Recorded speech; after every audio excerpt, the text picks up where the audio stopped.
In the scorching heat of the Khalistan desert, where the sun burns like molten steel and hope dies with each passing hour, two sisters would prove that sometimes the smallest flames can light the biggest fires.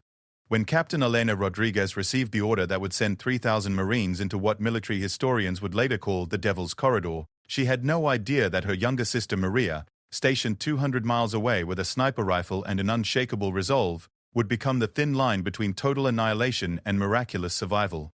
This is not a story about war. This is a story about the moment when everything that could go wrong did go wrong. When communication systems failed, supply lines were cut, and an entire Marine division found themselves surrounded by enemy forces with no way out.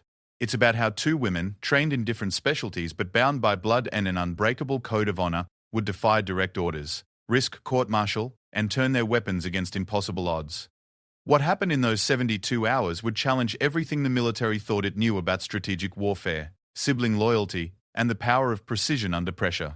The enemy had numbers, position, and time on their side. But they had never faced the Rodriguez sisters. The official reports would later be classified. The medal ceremonies would be private. But the Marines who lived to tell the tale would never forget the day two snipers held off an army and proved that sometimes family bonds are stronger than chains of command. This is their story.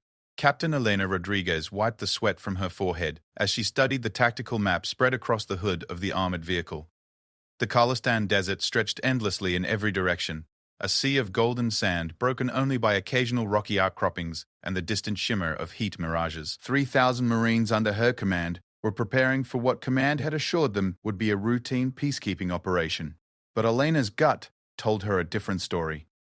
"Captain, we've got confirmation from Central Command." Sergeant Mike Chen approached, his radio crackling with static. "Operation Sandstorm is a go. We move out in 30 minutes. Elena nodded, though something cold settled in her stomach. Operation Sandstorm was supposed to be straightforward. Establish a forward operating base in the disputed territory, maintain peace between two warring factions, and secure the region until diplomatic solutions could be reached. On paper, it looked simple. In reality, Elena had spent enough years in combat zones to know that simple operations rarely stayed simple. 200 miles to the northeast, Staff Sergeant Maria Rodriguez was having her own concerns. The younger Rodriguez sister adjusted her scope for the third time that morning, scanning the horizon from her sniper's nest atop a rocky mesa. Her position offered a commanding view of the valley below, where intelligence reports suggested enemy movement had been detected. Maria had volunteered for the reconnaissance mission despite being scheduled for rotation back to base. Something about the chatter she'd been hearing on intercepted communications didn't sit right. The enemy forces they were supposed to monitor seemed far more organized and numerous than initial reports suggested. She'd tried to radio these concerns to command, but the message had been dismissed as routine pre-mission anxiety. Back in the main staging area, Elena gathered her company commanders for final briefing. Major Tom Harrison, a veteran of 3 previous deployments, spread his own tactical assessments across the table. Intelligence suggests we're looking at maybe 200 enemy combatants scattered across several small camps, Harrison explained, pointing to marked locations on the map. Our objective is to establish forward operating base Phoenix here. He tapped a spot marked with a red circle, and maintain a visible presence to deter any aggressive action. Lieutenant Sarah Kim, one of Elena's most trusted officers, raised her hand. Captain, what about the communication blackouts we've been experiencing? If we lose contact with base, Command assures us the communication issues are temporary, Elena replied, though she shared Kim's concern. We'll have satellite backup, and if needed, we can always fall back to the rally point here. She indicated a position marked on the map as Safe Zone Alpha. What none of them knew was that enemy forces had been monitoring their communications for weeks. The scattered camps intelligence had identified were decoys. The real enemy force numbered closer to 8,000, positioned in hidden strongholds throughout the rocky terrain surrounding their intended route. They had been waiting patiently for exactly this kind of operation. As the Marines began their advance into the desert, Elena maintained radio contact with various units. The column stretched for nearly 2 miles, with armored vehicles, supply trucks, and personnel carriers moving in carefully coordinated formation. The plan was to reach the forward operating base location by nightfall and begin establishing defensive positions. Meanwhile, Maria had been tracking unusual movement through her scope all morning. Groups of armed individuals were moving through valleys she couldn't properly observe from her current position, She made the decision to abandon her assigned post and reposition to a higher vantage point, despite knowing this would mean disobeying direct orders. The climb to the higher position took her 2 hours, but what she saw through her scope made her blood run cold. Hidden in canyons and behind rock formations were hundreds of enemy fighters, all positioned along the route her sister's unit was taking. This wasn't a peacekeeping mission walking into a minor skirmish. This was 3,000 Marines walking directly into a carefully planned ambush. Maria immediately tried to radio a warning, but the communication blackouts that had been plaguing operations for days seemed to be getting worse. Every channel was filled with static, and her long-range radio couldn't penetrate whatever interference was being generated. She was watching her sister's unit march toward what could only be described as a slaughter, and there was nothing she could do to warn them. Elena's convoy had been moving for 6 hours when the first signs of trouble appeared. Scout units began reporting movement in the rocks above their position, but whenever they investigated, they found nothing. The unease among the Marines was growing palpable. "Something's not right, Captain," Sergeant Chen reported. "The scouts are jumpy. Radio communications keep cutting out, and we haven't seen any of the local population that intelligence said would be in this area." Elena was beginning to share these concerns when her radio crackled to life. It was command, but the transmission was broken and filled with static. She could only make out fragments. "Enemy movement, larger than expected, proceed with caution." Before she could request clarification, the radio went completely dead. At the same moment, Maria was making a desperate decision. Since she couldn't warn her sister's unit through normal channels, she would have to find another way. She began calculating distances and angles, planning a route that would allow her to reach a position where she could provide covering fire when the ambush inevitably began. What she couldn't know was that the enemy had been monitoring their family relationship through intercepted personal communications. They knew about the two sisters, knew their positions, and had incorporated this knowledge into their tactical planning. Maria's movements were being watched even as she tried to maneuver into a position to help. The first shots were fired just as the sun began to set. Elena's lead vehicles had entered a narrow valley when explosions erupted from the rocky walls on both sides. The carefully planned ambush had begun, and within minutes, the Marine convoy found itself trapped in a killing zone, with enemy forces positioned on the high ground all around them. "Contact! Contact!" voices shouted over the radio as gunfire erupted from every direction. Elena's vehicle was hit by shrapnel from the first explosion, and she found herself on the ground, ears ringing, as bullets whined overhead.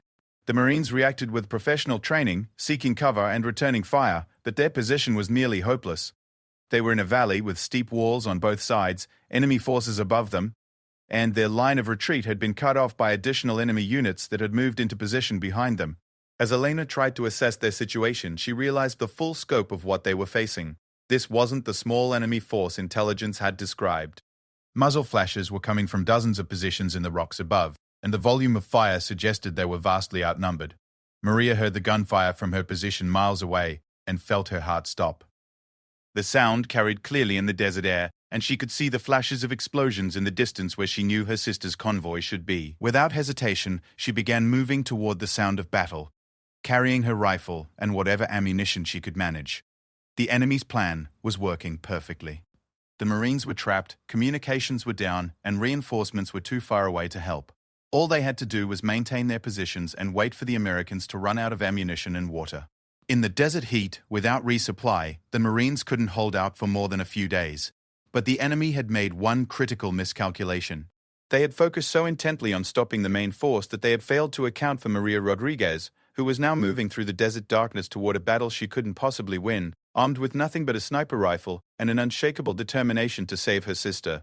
As the first night of the siege began, Elena organized her surviving officers to assess their situation. They had lost contact with base, several vehicles had been destroyed, and casualties were mounting. Medical supplies were limited. Water would become critical within days, and ammunition would run low if the firefight continued at its current intensity. "We need to break out," Major Harrison argued. "If we stay here, we're sitting ducks." "Break out where?" Elena replied, studying the tactical situation. "They've got the high ground on 3 sides, and intelligence suggests they've blocked our retreat route. Any movement in daylight will be suicide." Lieutenant Kim had been monitoring their limited communication equipment. "Captain, I'm picking up some kind of signal interference. It's not natural. Someone's jamming our communications deliberately." This confirmation of what Elena had suspected made their situation even more dire. They weren't just dealing with a larger enemy force than expected. They were dealing with an enemy that had planned this operation carefully and had the technical capability to cut them off from any outside help. As the night wore on, sporadic gunfire continued from the enemy positions above. It was clear they were in no hurry. They could afford to wait, picking off Marines whenever they moved, while heat and thirst did most of their work for them. Elena made the difficult decision to order strict ammunition conservation and minimal movement.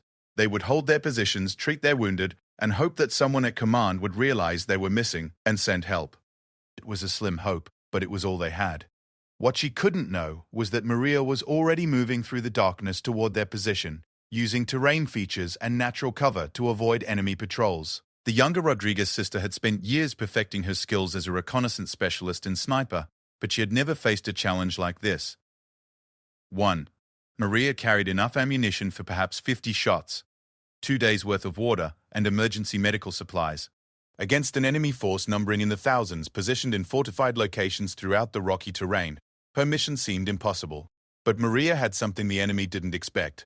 She knew every Marine in that trapped convoy personally, and she would rather die fighting than let them be slaughtered without a chance. As dawn approached and the siege entered its second day, neither Elena nor Maria could imagine that their desperate situation was about to become even worse. The enemy had been reinforced during the night, and what had started as an ambush was about to become something much more serious, a deliberate attempt to destroy an entire Marine unit and send a message that would resonate far beyond the borders of the Khalistan desert. The stage was set for a battle that would test everything the Rodriguez sisters had learned about warfare, family loyalty, and the price of survival in impossible circumstances. The enemy held every advantage except one.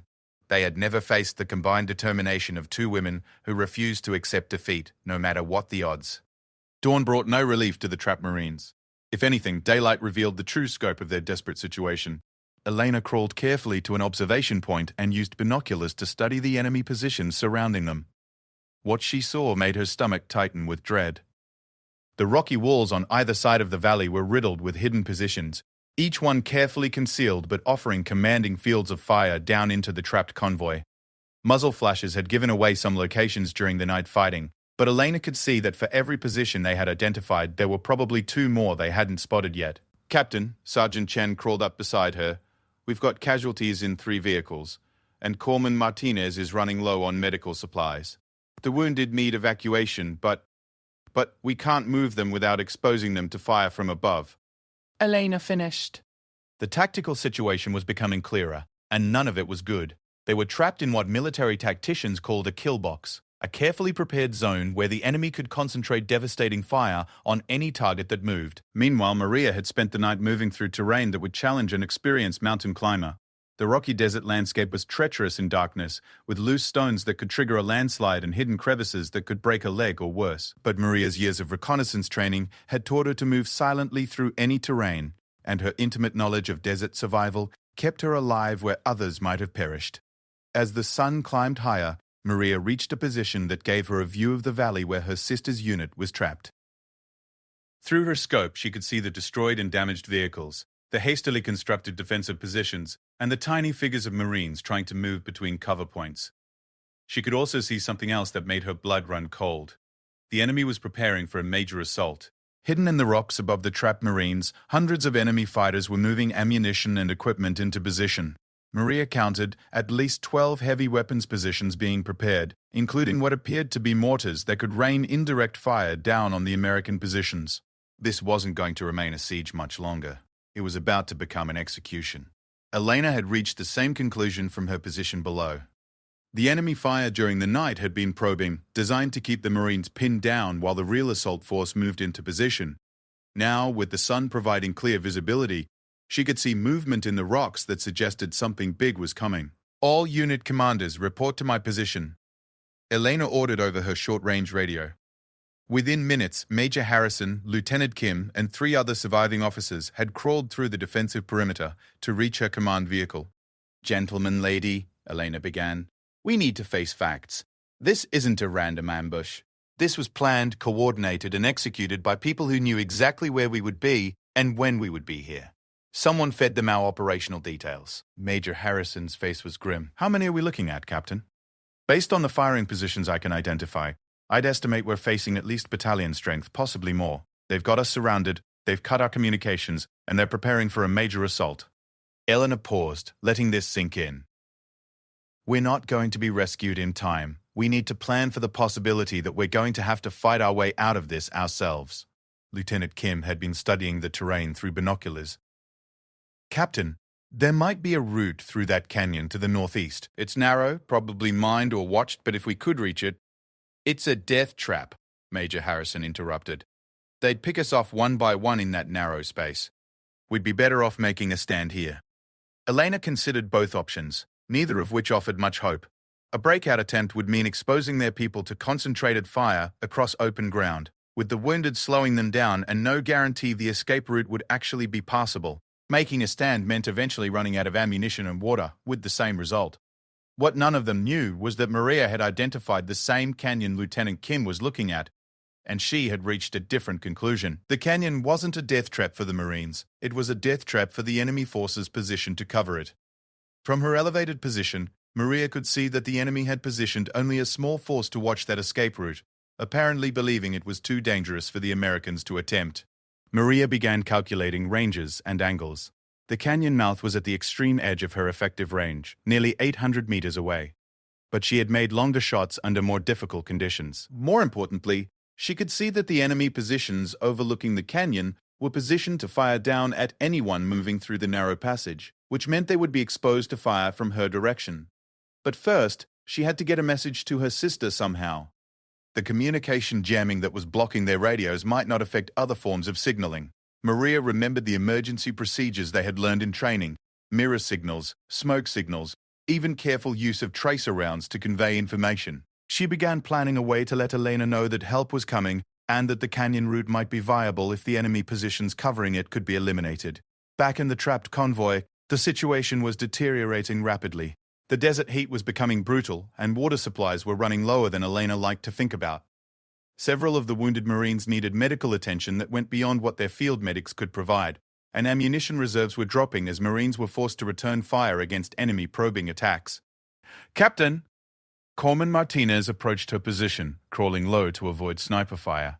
"We've got 3 Marines in critical condition. Without proper medical facilities, we're going to lose them within the next 12 hours. Elena felt the weight of command settling heavily on her shoulders. Every decision she made could mean the difference between life and death for her Marines, and all the options seemed to lead to the same dark conclusion. But giving up wasn't in her nature, and it wasn't in the nature of the Marines under her command. "We'll get them out," Elena promised, though she had no idea how. "Keep doing everything you can for them. We're not giving up." As if summoned by her words, a series of sharp rifle cracks echoed across the valley. But these shots weren't coming from the enemy positions above them. They were coming from somewhere else entirely, and Elena could see small explosions of rock and dust where bullets struck near the enemy's hidden positions. Maria had begun her one-woman war against impossible odds. She had identified the enemy's forward observation posts, the positions from which they were directing fire against her sister's unit, and she was systematically eliminating them. Each shot had to be perfect. She couldn't afford to waste ammunition, and every muzzle flash from her position would give the enemy a chance to locate and target her. The first enemy spotter went down with a shot that traveled more than 900 meters through desert air, shimmering with heat distortion. The second fell moments later as Maria adjusted her position and fired again. The enemy forces above the trapped Marines suddenly found themselves dealing with an unexpected threat from a direction they hadn't anticipated. Elena heard the distinctive sound of a precision rifle and felt a surge of hope she hadn't dared to feel since the ambush began. Someone was out there, someone with the skill to make long-range shots in difficult conditions, and they were targeting the enemy forces that had her Marines pinned down. "That's American," Major Harrison said, listening to the rifle reports. "Probably a .50 caliber firing from the northeast ridgeline. Who could be out there?" Lieutenant Kim wondered. "All our units are accounted for." Elena had a growing suspicion, but she didn't dare voice it. The timing, the location, the incredible skill being demonstrated, it all pointed to one possibility that was both hopeful and terrifying. If she was right, then Maria had somehow gotten into position to help them. But if she was wrong, they might be watching their only potential rescue force being overwhelmed by superior numbers. Maria's third shot eliminated the enemy's primary forward observer, a man whose radio communications had been coordinating fire against the trapped Marines. Without him, the enemy's ability to call in accurate supporting fire was severely compromised. But Maria knew she had bought her sister's unit only a temporary reprieve. Eventually, the enemy would locate her position, and when they did, they would bring overwhelming force to bear against her single rifle. She needed to accomplish as much as possible before that happened. The canyon route that Lieutenant Kim had identified was still covered by enemy positions. But Maria could see that if those positions could be eliminated, the Marines might have a real chance of fighting their way out. She began moving toward a position that would give her better angles on the enemy forces covering the escape route. The movement required crossing nearly half a mile of broken terrain under the observation of enemy forces that were now actively searching for her. Maria used every bit of fieldcraft she had learned, moving during moments when the enemy's attention was focused elsewhere, using natural cover and the blinding effects of desert heat to mask her movements. Back in the valley, Elena had organized her Marines for what might be their final stand. The enemy's probing attacks were becoming more aggressive, and it was clear that the main assault was only hours away. The mysterious sniper fire that had provided them with temporary relief seemed to have moved away from their immediate area, and enemy activity was increasing on all fronts. "Captain," Sergeant Chen reported, "we're down to about 40% ammunition remaining. If they hit us with everything they've got, we can maybe hold out for a couple hours." Elena nodded grimly. It was time to make the hard decisions that command required. She gathered her officers one more time, knowing that this might be their final briefing. "Listen carefully," she began. "We're going to attempt a breakout through the Northeast Canyon. It's heavily defended, but it's our only chance. Major Harrison will lead the first wave with able-bodied Marines. Lieutenant Kim will organize the evacuation of wounded. I'll stay with a rear guard to cover the withdrawal." "Captain," Major Harrison protested, "you should be with the main body, not—" "That's an order, Major. Someone has to make sure the wounded get out, and someone has to buy time for the evacuation. This is how it's going to be." What Elena couldn't know was that Maria had reached a position overlooking the canyon and was preparing to make the most important shots of her career. She could see the enemy positions that would have to be eliminated for the breakout to succeed, but she could also see that there were more targets than she could possibly handle alone. Maria made a decision that would have horrified her superiors if they had known about it. She began preparing demolition charges from her emergency supplies, planning to create rock slides and diversionary explosions that would mask the Marines' movement and eliminate multiple enemy positions simultaneously. It was a desperate plan that violated numerous safety protocols and regulations, but desperate times called for desperate measures. Maria was going to create enough chaos and destruction to give her sister's Marines a fighting chance, even if it meant exposing herself to almost certain capture or death. As afternoon shadows began to lengthen across the desert, both sisters were preparing for actions that would test everything they had learned about combat, leadership, and the bonds that held them together. The enemy was preparing for their final assault, confident that they had trapped and could destroy the American force at their leisure. But they had underestimated the Rodriguez family's refusal to surrender without a fight, and they were about to discover that sometimes the most dangerous enemy is the one you never saw coming. The enemy's final assault began at 3 in the afternoon, when the desert sun was at its most brutal, and the trapped Marines were at their weakest. Eleanor heard the mortars launching before she saw them, a series of hollow, echoing thumps that meant death was arcing through the sky toward her people. "Incoming!" she shouted, and every Marine who could move scrambled for the deepest cover they could find. The first mortar rounds impacted with devastating effect, sending geysers of sand and rock fragments spraying through their defensive positions. The enemy had registered their targets during the long siege, and the indirect fire was landing with deadly accuracy. Elena pressed herself against the wheel of an overturned supply truck as shrapnel whistled overhead. Through the smoke and dust, she could see enemy fighters beginning to move down from their positions in the rocks. This wasn't just another probing attack. This was the final push designed to overwhelm her defensive perimeter and finish off the survivors. 2 miles away, Maria felt each mortar impact like a physical blow. Through her scope, she could see the explosions rippling through her sister's positions.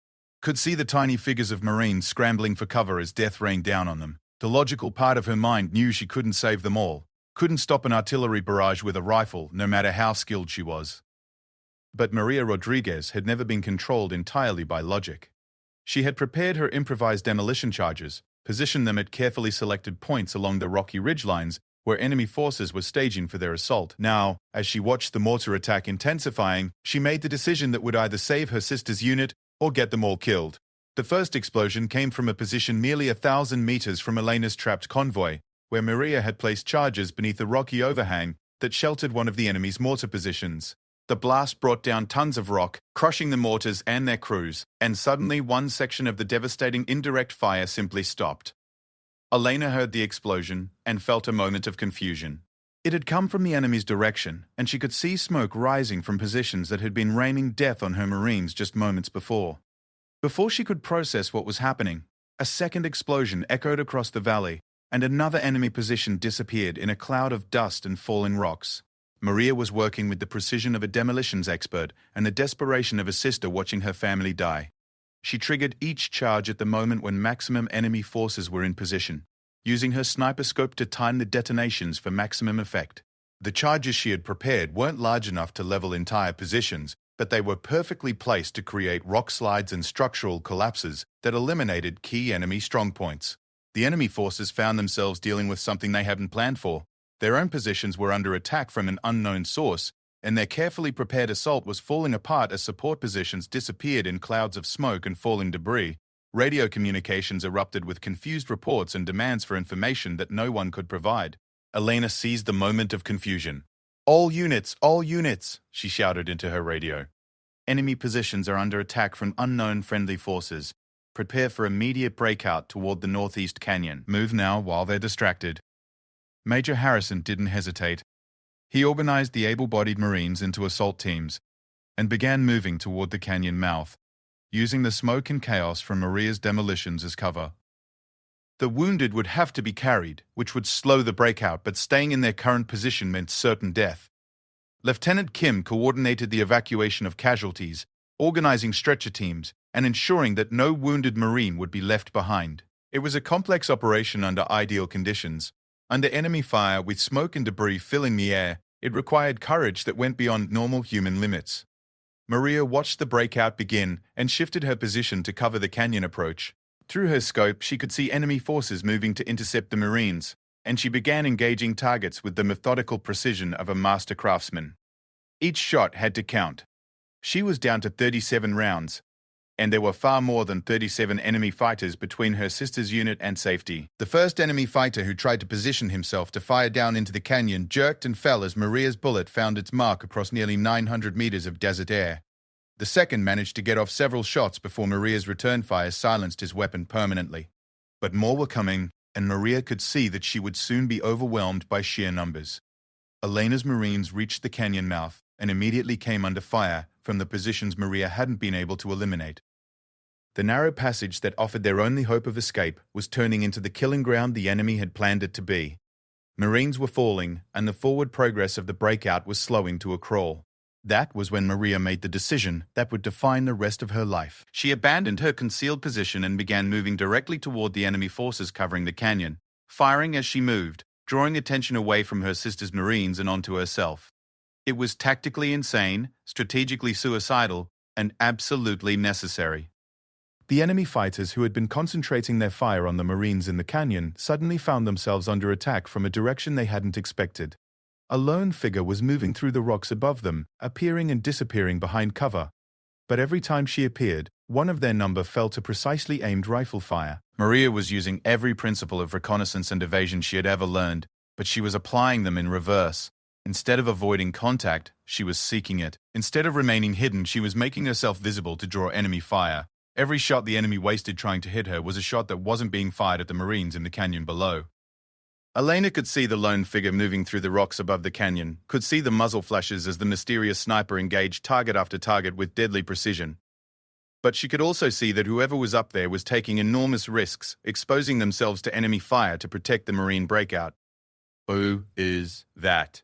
Major Harrison shouted over the sound of gunfire. Elena had a growing certainty, but she couldn't afford to think about it now. "I don't know," she replied, "but they're buying us the time we need. Keep moving."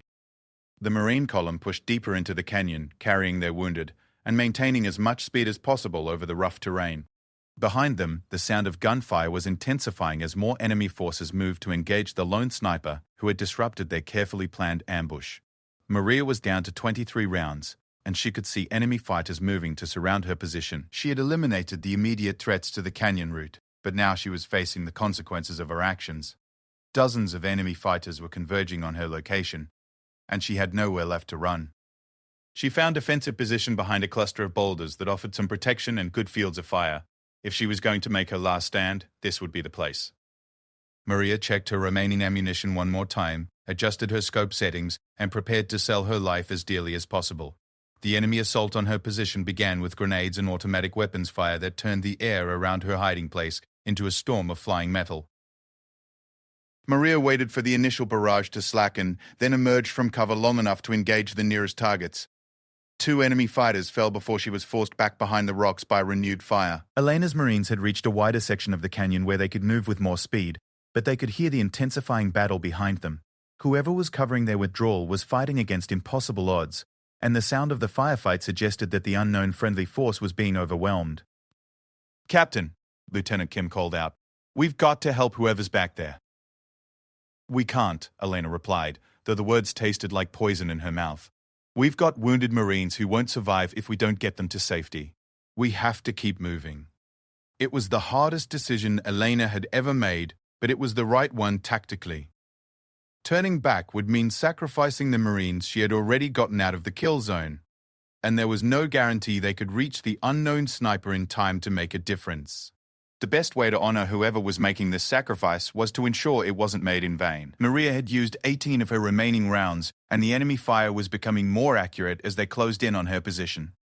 She could hear voices shouting in languages she didn't recognize, could hear the sound of boots on rock as fighters moved to flank her position. But she could also hear something else. The sound of the firefight in the canyon below was fading as her sister's unit moved beyond the range of enemy weapons. It was working. The Marines were going to escape, going to survive to fight another day. Whatever happened to Maria now, she had accomplished her mission. Her sister and 3,000 other Marines would live because of what she had done here. The enemy fighters made their final assault on her position with overwhelming numbers and concentrated fire. Maria emerged from cover one last time, not to retreat or hide, but to meet the attack head-on. She had 5 rounds left, and she made each one count, dropping enemy fighters even as bullets struck the rocks around her, and fragments of stone cut into her equipment and uniform. When her ammunition was exhausted, Maria drew her sidearm and continued fighting. When that was empty, she drew her combat knife and prepared for close-quarters battle. The enemy fighters who finally overwhelmed her position would later tell stories of the American woman who had fought like a demon, who had refused to surrender even when surrounded by overwhelming force. But those stories would come later. For now, Maria Rodriguez fell fighting, buying precious minutes for her sister's escape, proving that sometimes the smallest forces can change the outcome of the largest battles. Elena's Marines reached the far end of the canyon just as the sun was beginning to set. They were exhausted, wounded, and traumatized by their ordeal, but they were alive. Behind them, the sound of gunfire had finally faded to silence, leaving only the eternal whisper of desert wind through the rocks.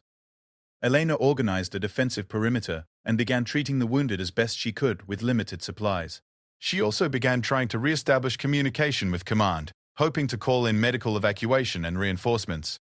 But part of her mind kept returning to the lone sniper who had made their escape possible. She had counted the shots, had listened to the pattern of fire, had observed the incredible precision and tactical awareness demonstrated by whoever had been covering their withdrawal.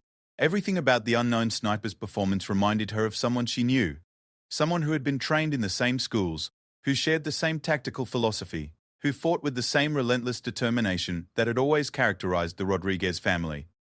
But that was impossible. Maria was stationed 200 miles away, assigned to routine reconnaissance duties. There was no way she could have reached this position, no way she could have known about the ambush, no way she would have violated direct orders to undertake a mission this dangerous. Elena told herself these things, but she didn't believe them. In her heart, she knew who had saved them, and she knew what it had cost.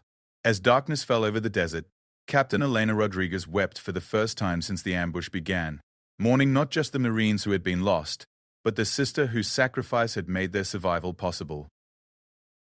The official reports would later list Staff Sergeant Maria Rodriguez as missing in action, her fate unknown. But Elena would always know the truth about what had happened in the canyon that day and why 3,000 Marines lived to see another sunrise.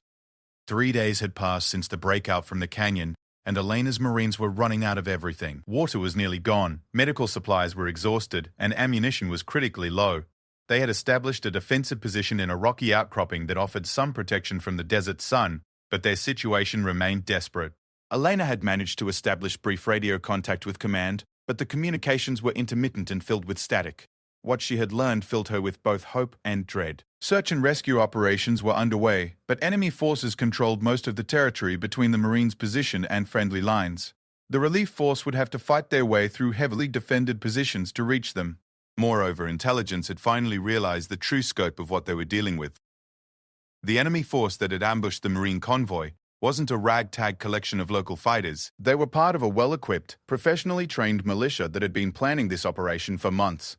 They had known exactly when and where the Marines would be, which meant there was almost certainly a security breach at high levels of the military command structure. Captain. Sergeant Chen approached her position. We've lost 2 more Marines during the night. Heat exhaustion and dehydration. Corpsman Martinez says we've got maybe 12 hours before we start losing people in significant numbers. Elena nodded grimly. The wounded Marines from the original ambush were in particularly bad condition. Without proper medical facilities, infections were setting in, and several of the men were developing complications that could prove fatal. They needed evacuation, and they needed it soon. What Elena didn't know was that Maria was still alive, though barely. The enemy fighters who had overwhelmed her position had found her unconscious but breathing, buried under debris from a grenade explosion that had brought down part of the rocky overhang she had been using for cover.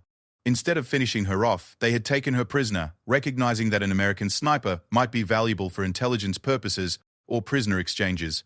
Maria had awakened in a makeshift prison camp established in a cave complex about 10 miles from where her sister's Marines were currently positioned. Her captors had treated her wounds enough to keep her alive, but they were keeping her under heavy guard and had made it clear that her survival depended on her cooperation with their intelligence-gathering efforts. But Maria Rodriguez had undergone the same resistance training as every other American Special Operations soldier, and she had no intention of providing information that could be used against American forces. More importantly, she was gathering intelligence about her captors, learning about their organization, their numbers, their plans, and their capabilities. What she learned was deeply troubling. The enemy force that had ambushed her sister's unit was part of a much larger organization that had been infiltrating the region for years.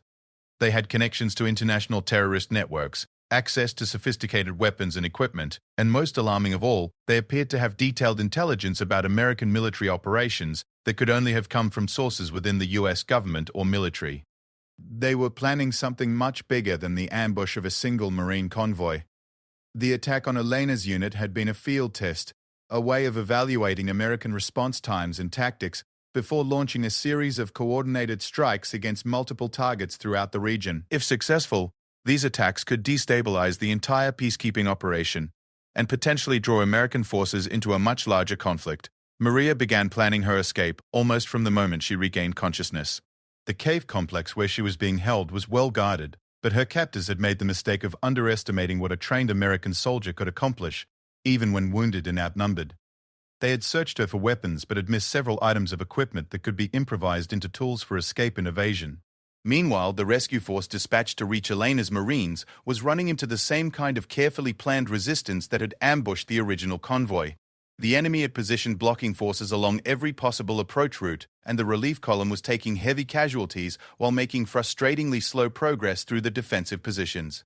Colonel Patricia Williams, the commanding officer leading the rescue operation, was facing the same impossible choices that Elena had confronted during the siege. Every hour of delay meant more casualties among the trapped Marines, but pushing forward too aggressively against prepared defensive positions meant heavy losses among the rescue force. She needed better intelligence about enemy positions and movements, but reconnaissance flights were being shot down by sophisticated anti-aircraft weapons that the enemy supposedly didn't possess.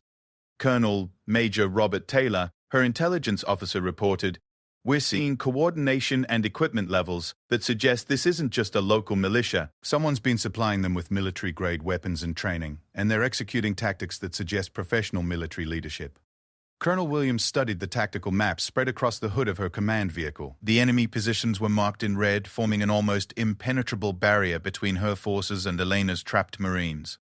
Every direct approach was covered by interlocking fields of fire, and attempts to flank the positions had been met with immediate counterattacks that suggested the enemy was tracking her movements in real time.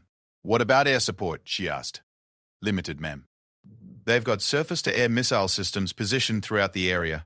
We've lost 2 helicopters already, and the pilots report that the missile sites appear to be mobile and professionally operated. The situation was becoming clearer, and none of it was good news. The enemy force they were dealing with wasn't just well-equipped. They were being supplied and possibly directed by someone with access to advanced military technology and detailed intelligence about American operations. This had all the hallmarks of a proxy conflict, with a hostile nation-state using local forces to test American capabilities and resolve. Back in the cave complex, Maria had identified her best opportunity for escape. The guards changed shifts at dawn, and there was a brief period when the cave entrance was watched by only 2 sentries instead of the usual 4. More importantly, she had observed that these particular guards were less alert than the others, apparently believing that a wounded American soldier posed no significant threat. They were about to learn otherwise. Maria had fashioned lockpicks from pieces of wire salvaged from her equipment, and she had been working on her restraints during the hours when the guards thought she was sleeping. She had also identified the location where they were storing captured weapons, including what appeared to be her own rifle and equipment. The escape attempt began just before dawn, when the desert air was coolest and visibility was limited. Maria waited until both guards were looking away from her position, then slipped her restraints and began moving through the cave complex with the silent precision of a trained infiltrator. She had mapped the layout during her captivity, and she knew exactly where she needed to go. The first guard died without making a sound, his neck broken by a technique Maria had learned in close-quarters combat training. The second turned just in time to see her approaching but never had a chance to raise an alarm. Within minutes, Maria had recovered her rifle, her equipment, and enough ammunition to make her dangerous again. But escape from the cave complex was only the beginning. Maria was alone, deep in enemy territory, with limited supplies and no immediate way to contact friendly forces. She could attempt to reach her sister's position, but that would mean crossing territory patrolled by enemy forces who would be actively searching for her once her escape was discovered. Alternatively, she could try to reach the relief force and provide them with intelligence about enemy positions and capabilities. Maria made a decision that would have seemed impossible to anyone who didn't know her personally. She was going to do both. First, she would make contact with the relief force and provide them with critical intelligence about enemy positions and plans. Then, she would guide them through the defenses to reach Elena's trapped Marines. It was a mission that would require her to move undetected through enemy territory, maintain communication with friendly forces despite active jamming, and coordinate a complex rescue operation while avoiding capture or death. Elena's situation was becoming critical. She had lost 3 more Marines during the night, and several others were in conditions that would prove fatal without immediate medical attention. Water was down to less than half a day's supply, and the Marines were beginning to show signs of severe dehydration and heat exhaustion. "Captain," Lieutenant Kim reported, "I've been monitoring radio traffic, and I think I'm picking up signs that a relief force is trying to reach us. The transmissions are fragmented, but it sounds like they're meeting heavy resistance." Elena felt a mixture of hope and despair. Help was coming, but it might not arrive in time, and if the relief force was taking heavy casualties trying to reach them, she might be condemning even more Marines to death by requesting rescue. That was when her radio crackled to life with a transmission that made her heart stop. "Phoenix Actual, this is Ghost 7. Do you copy?" Elena recognized the call sign immediately.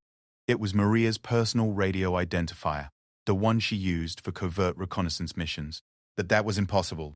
Maria was supposed to be stationed 200 miles away, and even if she had somehow reached this area, she should have been captured or killed during the fighting at the canyon. "Ghost 7, this is Phoenix Actual," Elena replied, hardly daring to believe what she was hearing. "Confirm your identity and location." "Phoenix Actual, Ghost 7 confirms. Remember when we were kids and you thought you could beat me at marksmanship by using Dad's old hunting rifle? You shot 3 inches low and blamed it on the scope alignment." Elena felt tears beginning to form in her eyes. No one else could have known that detail from their childhood. Maria was alive, she was free, and somehow she was in a position to communicate despite the enemy jamming that had been blocking their radio traffic for days. "Ghost 7, confirm you are operational and in position to provide support." "Phoenix Actual, I am operational with limited equipment but full intelligence on enemy positions and plans. I am currently moving to establish contact with relief force and coordinate rescue operation. Maintain current position and prepare for movement on my signal." Elena wanted to ask 1,000 questions. Wanted to know how Maria had survived, how she had escaped, how she had managed to gather intelligence about enemy plans. but this was neither the time nor the place for a family reunion. This was a military operation, and both sisters were professionals who understood that personal concerns had to take second priority to the mission. Ghost 7, we have wounded Marines requiring immediate evacuation and are critically low on supplies. What's the timeline for rescue? Phoenix Actual, estimated 6 hours for rescue force to reach your position with my assistance. Enemy has prepared multiple defensive lines, but I have identified infiltration routes and can provide targeting information for precision strikes. Recommend you prepare wounded for immediate movement and conserve remaining supplies. 6 hours. Eleanor looked around at her Marines, at the wounded men who are fighting for their lives in the brutal desert heat, at the able-bodied soldiers who are pushing themselves beyond human limits to protect their comrades. 6 hours might as well be 6 days for some of them, but it was hope. And hope was something they hadn't had in a long time. All Marines! All Marines! Eleanor announced over her unit radio net. Relief is inbound with an estimated arrival time of 6 hours. Prepare wounded for evacuation, conserve water and ammunition, and maintain defensive positions. We're going home today. The effect of this announcement on the Marines was immediate and dramatic. Men who had been barely conscious from heat exhaustion found new strength. Marines who had been preparing for a final stand began organizing for evacuation and movement. The prospect of rescue, of survival, of seeing their families again, gave them energy they hadn't known they still possessed. But Maria's mission was just beginning. She had to cover nearly 15 miles of enemy-controlled territory to reach the relief force, and she had to do it while avoiding patrols that would be actively searching for her once her escape from the cave complex was discovered. Moreover, she had to accomplish this while maintaining intermittent radio contact with both Alina's Marines and the approaching relief force, coordinating a complex rescue operation that would require split-second timing and flawless execution. As Maria began moving through the desert terrain toward her rendezvous with the relief force, she carried with her not just the intelligence that could save thousands of American lives, but the determination to ensure that her sister and every Marine under Elena's command would survive to fight another day. The mission was far from over, and the most dangerous part was just beginning. Maria moved through the desert like a ghost, using every piece of terrain to mask her movement from the enemy patrols that had been dispatched to hunt her down. The cave complex where she had been imprisoned was now a hive of angry activity, with search teams spreading out in all directions to locate the escaped American prisoner. But Maria had a significant advantage. She knew where they expected her to go, and she was going in the opposite direction. Instead of trying to reach her sister's position directly, Maria was moving toward the relief force, carrying intelligence that could mean the difference between a successful rescue and another devastating ambush. She had observed the enemy's defensive preparations during her captivity, had overheard planning sessions conducted by commanders who thought she couldn't understand their language, and had memorized details about weapons positions, patrol schedules, and communication protocols that would prove invaluable to the American forces. Colonel Williams' relief column had been fighting for every mile of progress toward Eleanor's trapped Marines. The enemy had established multiple defensive lines, each one carefully positioned to channel the American advance into kill zones where concentrated fire could devastate the rescue force. What should have been a 12-hour advance was stretching into its third day, and casualties were mounting to levels that threatened the viability of the entire operation. Colonel Major Taylor reported, "We've identified 3 more anti-aircraft positions that weren't on our intelligence maps. They're using mobile launchers that can displace immediately after engaging our aircraft. Air support is becoming increasingly ineffective." Colonel Williams studied the latest tactical updates with growing frustration. Every advantage the Americans should have possessed, air superiority, advanced technology, superior training, was being neutralized by an enemy that seemed to anticipate their every move. It was becoming clear that they were facing more than just a local militia. This was a professionally planned and executed military operation with access to intelligence and resources that suggested state-level sponsorship. That was when her radio operator received an unexpected transmission on a frequency that should have been jammed by enemy interference. Relief Actual, this is Ghost 7. I have critical intelligence regarding enemy dispositions and request immediate rendezvous for briefing. Colonel Williams had been briefed on the personnel assigned to the original Marine convoy, and she recognized Maria's call sign immediately. According to her intelligence reports, Ghost 7 had been listed as missing in action following the canyon firefight, presumed killed or captured. Hearing her voice on the radio meant either that she had somehow survived and escaped, or that this was an enemy deception operation designed to lure the relief force into a trap. Ghost 7, This is Relief Actual. Confirm your identity with authentication code Delta 79er. Maria's response came back immediately with the correct authentication and additional personal details that only the real Ghost 7 could have known. But Colonel Williams remained cautious. Enemy intelligence operations were sophisticated enough that they might have extracted this information through interrogation or captured communications.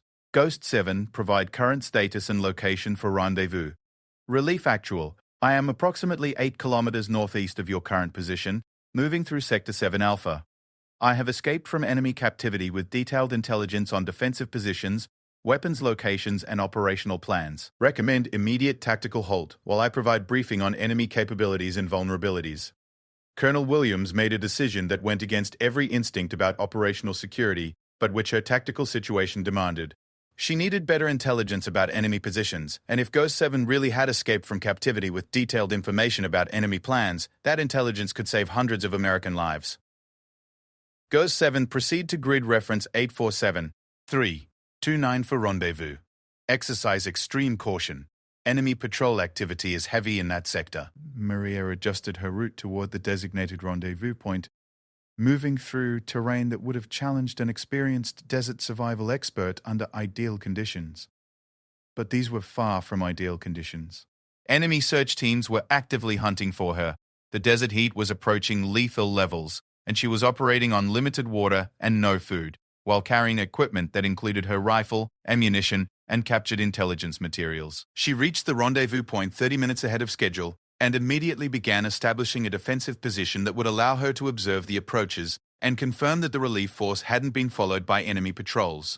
When Colonel Williams' advance team arrived, Maria emerged from concealment with her hands visible, but her weapon ready, demonstrating both cooperation and caution. Colonel Williams studied the young woman who approached their position with obvious professional competence despite clear signs of recent combat and captivity. Maria's uniform was torn and stained, her equipment showed signs of rough handling, and there were visible wounds that had been treated with field expedients rather than proper medical care.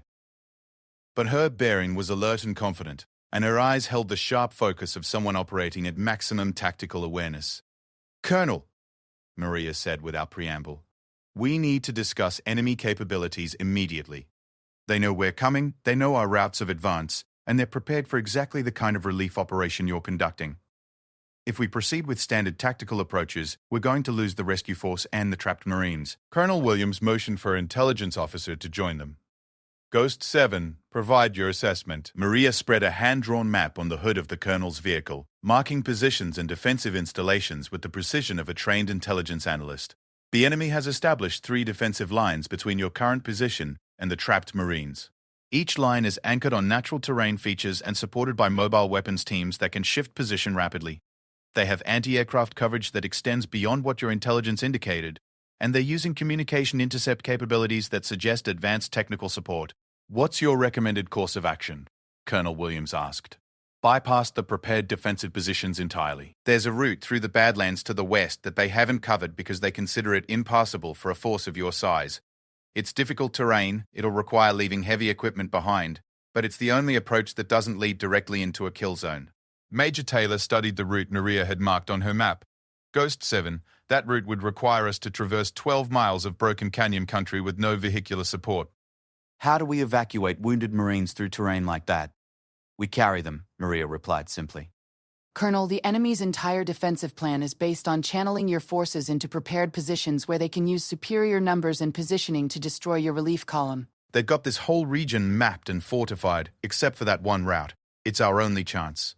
Colonel Williams weighed the options. Maria's recommended route would mean leaving behind most of their heavy weapons, vehicles, and equipment. They would be conducting a light infantry operation through extremely difficult terrain, carrying wounded Marines on stretchers through canyon passes that were barely wide enough for a single-file formation. It was exactly the kind of mission that military planners tried to avoid, because the risk factors were so high. But the alternative was continuing their current advance directly into prepared defensive positions, where the enemy held every advantage. They had already lost more than 20% of their force attempting to break through the enemy's outer defensive line, and intelligence suggested the inner defensive positions were even more heavily fortified. "How long would this alternate route take?" she asked. 18 hours of hard movement for a light force, maybe 24 if we're carrying wounded. "But Colonel, there's something else you need to know. The enemy force we're dealing with isn't just local militia. They've got professional military leadership, advanced equipment, and detailed intelligence about our operations that could only come from sources within our own command structure. This entire operation has been compromised from the beginning. The implications of Maria's intelligence assessment hit Colonel Williams like a physical blow. If enemy forces had access to American operational plans, then every aspect of the relief operation had been anticipated and counted. The enemy knew their routes, their timing, their capabilities, and their limitations. They had been walking into a carefully prepared trap from the moment they began the rescue mission. Go 7! Can you guide us through the alternate route? Yes, ma'am. I've traversed similar terrain during reconnaissance operations. It won't be easy, but it's doable if we move light and move fast. Colonel Williams made the decision that would define the success or failure of the entire rescue operation. All units, all units. We're changing tactical approach. Prepare for light infantry movement through difficult terrain. Leave all non-essential equipment and vehicles. We're going to bring our Marines home. Elena's situation had become critical. The desert heat was claiming Marines faster than enemy action, and her medical supplies were completely exhausted. She had lost 7 Marines during the night, and several others were in conditions that would prove fatal within hours without immediate medical intervention. Captain, Sergeant Chen reported, we're down to maybe 6 hours of water if we ration strictly. After that, Elena understood the implications without needing them spelled out. In desert conditions, without water, her Marines would begin dying within 12 hours. Heat stroke, dehydration, and kidney failure would claim more lives than enemy bullets ever could. Her radio crackled with an incoming transmission from Maria. Phoenix Actual, this is Ghost 7. Relief Force is changing approach based on intelligence I provided. New estimated time of arrival is 14 hours. Can you maintain position that long? 14 hours. Elena looked around at her Marines and tried to calculate whether they could survive that long. Some of them wouldn't. She could see Marines who were already showing advanced signs of heat exhaustion and dehydration. But some of them might, and that meant the mission was still viable. Ghost 7 will be here. Some of us might not make it, but we'll be here. Phoenix Actual, I'm moving with the relief force. We're coming through the Badlands to avoid enemy defensive positions. Prepare your wounded for difficult evacuation through canyon terrain. It's going to be rough, but it's our only chance. Elena began organizing her Marines for what might be their final hours in the desert. The wounded would have to be prepared for movement through terrain that would challenge healthy soldiers. Equipment would have to be prioritized, with only essential items carried during the evacuation. Most importantly, every Marine who could still fight would have to be ready to provide security during the movement, because even the alternate route through the Badlands wouldn't be completely safe from enemy interference. The relief force began their movement through the western canyons just as the sun reached its peak intensity. Colonel Williams had reorganized her forces into light infantry teams, each one carrying essential equipment and emergency medical supplies. The terrain was everything Maria had warned them it would be: broken rock faces that required climbing skills, narrow passages that forced single-file movement, and temperatures that pushed human endurance to its limits. Maria moved with the advance team, using her reconnaissance skills to identify the safest routes and potential danger areas. The canyon system she had chosen offered concealment from enemy observation, but it also created opportunities for ambush if enemy forces realized what the Americans were attempting. 6 hours into the movement, they encountered their first serious obstacle: a canyon wall that rose nearly vertical for 60 feet, with no apparent route around it. Standard military doctrine would have called for engineering equipment and climbing specialists, but they had neither the time nor the resources for a conventional approach. Maria studied the cliff face with the eye of someone who had spent years learning to move through impossible terrain. Colonel, there's a route up the north face. It's technical climbing, but it's doable. We'll have to rope the wounded up, but we can get everyone through. The climb took 4 hours and tested every Marine's physical and mental limits. Wounded Marines had to be secured to stretchers and hauled up the cliff face using improvised pulley systems. Equipment had to be carried in multiple loads. Every Marine had to perform at levels that would have been challenging under ideal conditions, while dealing with heat exhaustion, dehydration, and the constant fear that enemy forces might discover their route. But they made it. One by one, every Marine reached the top of the cliff, and the relief force continued its movement through the canyon system toward Elena's position. They were still 8 hours away, moving through terrain that grew more difficult with each mile, but they were getting closer. Elena's Marines had reached the edge of human endurance. 3 more Marines had died during the day, and several others were unconscious from heat stroke. Elena herself was showing signs of severe dehydration, but she maintained command through sheer force of will, knowing that any relaxation of leadership could lead to complete collapse of morale and discipline. "Captain," Lieutenant Kim reported, "I'm picking up movement signatures on our perimeter sensors." Something's approaching from the southeast. Elena felt her heart sink. If enemy forces had located their position and were preparing to attack, her Marines lacked the strength to mount an effective defense. They were down to less than 30 rounds per Marine, and half her remaining force was barely conscious. But the movement signatures resolved into something unexpected. A small team of Marines in desert camouflage, moving with the careful precision of reconnaissance specialists. The lead figure raised a hand in greeting, and Elena recognized Maria's voice calling out the challenge and password for friendly identification. "Phoenix Actual, this is Ghost 7 with Advanced Element of Relief Force. We're here to get you out." Elena felt something break inside her chest. Not despair this time, but overwhelming relief and pride. Her sister had done the impossible, had guided a relief force through terrain that military maps marked as impassable, had kept her promise to bring help when help seemed impossible. The evacuation of Elena's Marines began immediately, with the most critically wounded being prepared for movement first. Maria coordinated with the relief force medics to provide emergency treatment that stabilized several Marines who had been near death from heat-related injuries. It would be a difficult movement through the canyon system, carrying wounded men through terrain that challenged healthy soldiers, but they were going home. The enemy never discovered the alternate route through the Badlands. Their entire defensive plan had been based on controlling the obvious approach routes, and they continued to wait in their prepared positions for an American advance that would never come. By the time they realized what had happened, the rescue operation was complete, and Elena's Marines were safe within friendly lines. The official reports would classify many details of the operation, but the outcome was clear. 3,000 Marines had been saved from certain death by the actions of two sisters who refused to accept defeat. Elena Rodriguez would receive the Distinguished Service Cross for her leadership during the siege and breakout. Maria Rodriguez would receive the Medal of Honor for her actions during the rescue operation. But the medals and ceremonies would come later. For now, in a field hospital far from the desert heat and enemy gunfire, two sisters sat together and remembered that some bonds are stronger than any force that tries to break them.